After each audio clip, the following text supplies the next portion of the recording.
Well, good afternoon, everybody. Thank you for coming.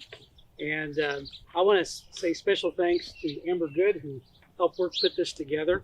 And this is going to be very informal, so don't get your expectations too high. But we've tried to bring at each of the site. We have so many things to talk about. So we want to give a little bit of background, make sure you know the backstory to how some of these things came to be. And those have been involved putting it together. Then we want to have someone share kind of a testimony of how the space may or what they hope for it to do spiritually for themselves and for others. And then Amber's put together a little liturgy for each of us to share in, participate in as we go. So I'm going to let Loi start out and talk a little bit about how this whole concept started. This concept started with just a casual conversation between Jonah and I. I said, you know, we have access to some leftover plants from the Master Garden Sale. Would you like some natives for out here to attract our pollinators? He said, absolutely. So we got 60 plus plants and we planted them in a straight line along here because there was nothing anywhere.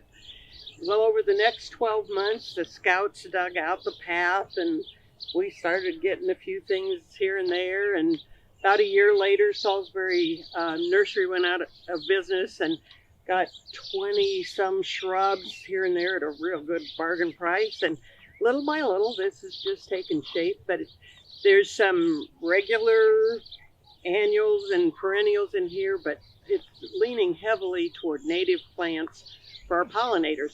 And we do see a lot of them out here. The sage is blooming right now, the chives. The bees are over there like there's a party going on. So, you know, it's working.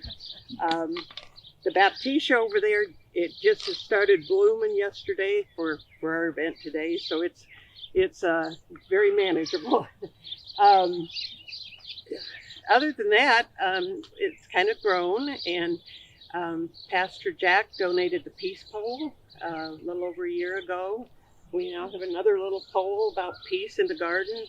And then when our dear friend and volunteer out here at Teter, Dawn Harlow, passed away, we took the funds from her memorials and bought the bench, the angel, the red maple tree, a variety of plants around here. So, you know, it's not set in stone. This is a very evolving thing, but any of us who work out here, it's truly a peace garden. It's a great place to just enjoy. And anybody that ever wants to help. I'm Teter Hamashuk, and I own that big chicken yard back there. So 4 years ago, I heard that Pastor Aaron and Jonah wanted to add bantam chicks for fun, and I convinced them to let a Girl Scout introduce chickens to Teter, and they donate eggs to Dinners on Us at the church's community dinner. And thanks to David Newsom, who donates the Purina chicken food, the chicken and egg wash volunteers, and acre holders, we have 3 donation locations and have donated over 15,000 eggs. I feel that the chickens are significant not only for the eggs for food, but kids love to see them, hold them, and touch their eggs. Kids see the wonder of God's creation all around in this area. So I'm going to speak a little bit about the kiosk, and you say, what kiosk? Because it's not in this vicinity. But as you park right up in front of the lodge and cabins, there is a new tri-side kiosk. It's got 3 sides of signs. One is the bulletin board, which will change out every month or so. It's due for another changing. And the other 2 sides provide information about the property, where you're at, and where it came from. Now, how did this sign come to be? Well, a few years ago, I think it was 2019, an employee who works with the Indiana Wildlife Fund, Indiana Wildlife Fund, came to Jonah and said, hey, we really like what you're doing here. We saw your trail in the conservation area, and we are applying for a grant, and we would like to host that on your property. Would that be possible? And Jonah contacted me because he knew that I was interested in nature and trails, and that's where my background was.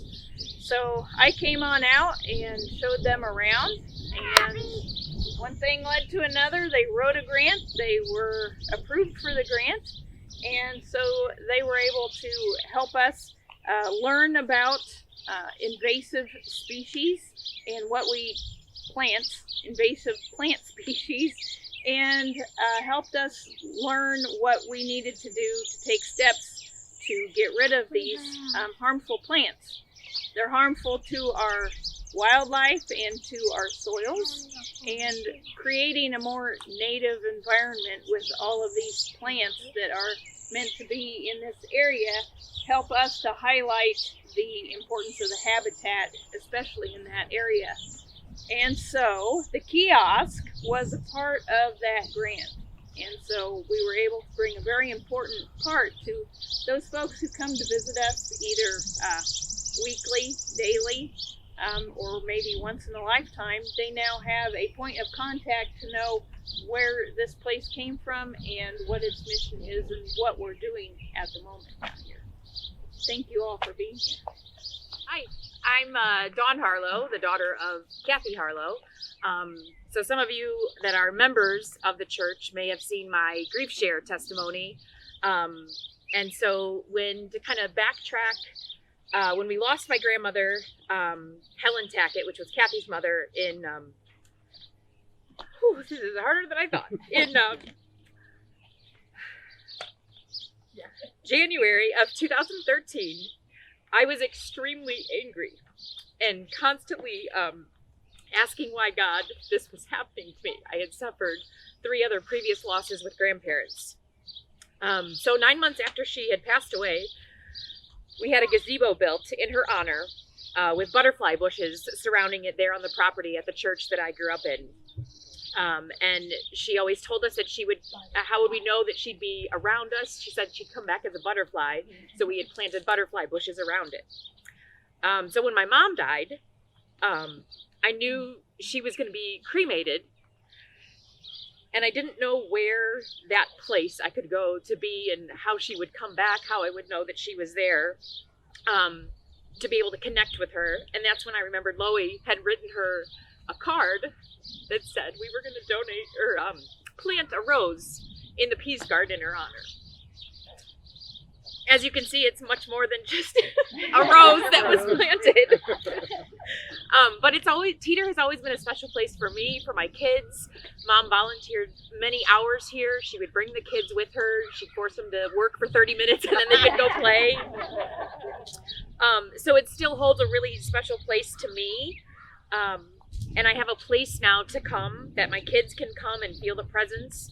And at the end of it all, I've been able to come out on the other side, and instead of asking why it was all happening to me, I realized that this was all happening for me so that I could share in the journey, in the story, and be part of Teter.